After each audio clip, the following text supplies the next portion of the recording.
Black woman kicked out of luxury restaurant the next day. A black SUV pulls up with power. The air was thick with the scent of roasted coffee and warm bread as Aisha Thompson stepped into Lucille, the city's most exclusive restaurant. Her heels clicked against the marble floor, each step a quiet declaration of her right to be there.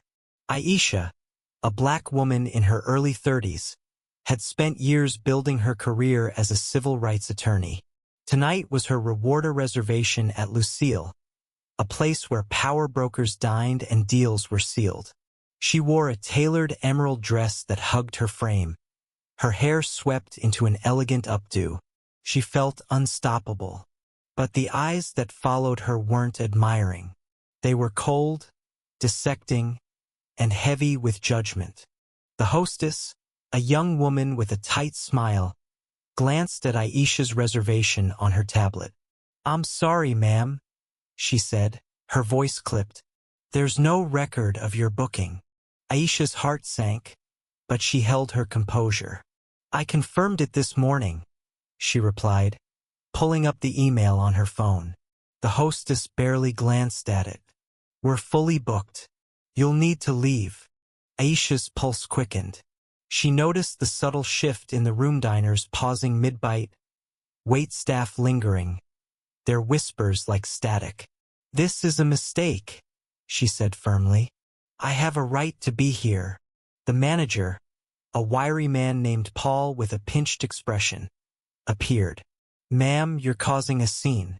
Please leave, or I'll call security."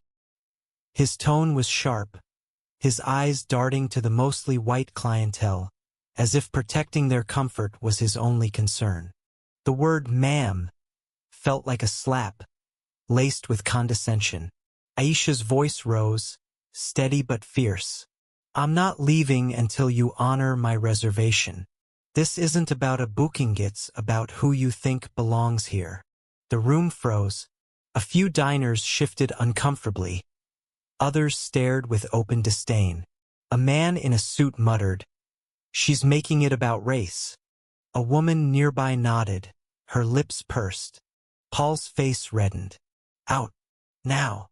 He gestured toward the door, and 2 security guards appeared, their presence a silent threat. Aisha's hands trembled, but she stood tall. "You're discriminating against me because I'm black," she said, her voice cutting through the murmurs. The accusation hung in the air, undeniable yet dismissed. The guards moved closer, and Aisha, outnumbered, walked out, her dignity intact but her heart bruised. Outside, the city buzzed with indifference. Aisha stood on the sidewalk, the neon glow of Lucille's sign mocking her.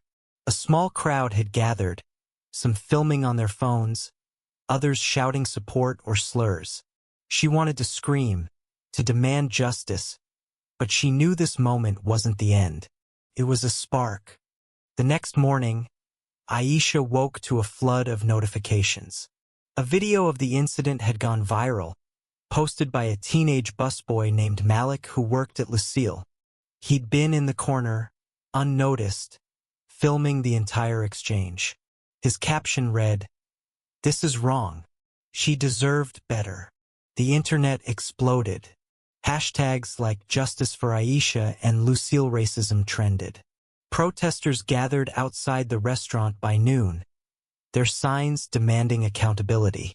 Aisha watched the news from her apartment, her coffee growing cold. She felt exposed, vulnerable, but also empowered. This wasn't just her fight anymore. Then came the twist. At 3 p.m., a sleek black SUV pulled up outside Lucille. The crowd parted as a woman stepped out. Dr. Evelyn Carter, a renowned philanthropist and black businesswoman who owned half the city's skyline, including the building Lucille leased. Aisha had never met her, but Evelyn had seen the video and recognized Aisha from a legal conference years ago. She'd been quietly mentoring Aisha's career from afar, pulling strings to open doors. Now she was here, her presence a force of nature. Evelyn strode into Lucille, her tailored suit commanding silence. Paul, the manager, stammered as she handed him a document. "Your lease is terminated, effective immediately," she said, her voice calm but unyielding. "This building doesn't tolerate bigotry." The crowd outside erupted in cheers, phones capturing every second. Evelyn turned to the stunned diners. "If you're comfortable dining where injustice thrives, that's your choice. But choices have consequences." Aisha arrived moments later, summoned by a text from Evelyn's assistant. She stood in the doorway, her breath catching as Evelyn extended a hand. "This is your space now," Evelyn said. "Not just this restaurant, but this fight. Let it." Aisha's eyes burned with tears, not of defeat but of purpose. She addressed the crowd, her voice steady. "This isn't about one night or one restaurant.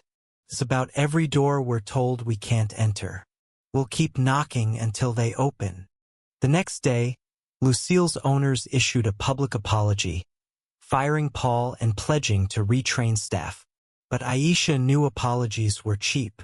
She partnered with Evelyn to launch a foundation, funding legal aid for discrimination cases. Malik, the busboy, became their first intern, his courage rewarded with a scholarship.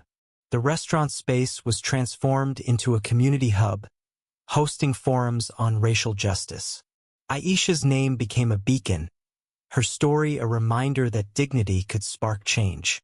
Yet the victory wasn't clean. Online, trolls attacked Aisha, calling her an opportunist. Some diners defended Paul, claiming he was just doing his job. Aisha read the comments late at night, her heart heavy. She wondered if the fight was worth the cost. Then she remembered Malik's shaky video, Evelyn's unwavering support, and the faces in the crowd who cheered for her. She wasn't alone. The story didn't end with a perfect world. Racism didn't vanish, and Lucille's closure didn't erase centuries of pain. But it was a steep, loud, unapologetic step. Aisha's emerald dress hung in her closet, no longer a symbol of rejection but of resilience. She wore it to the community hub's opening, standing beside Evelyn and Malik, their hands linked. The crowd chanted her name, and for the first time, Aisha felt the weight of hope outweigh the sting of injustice. What do you think? Where does justice begin when a community is divided by prejudice?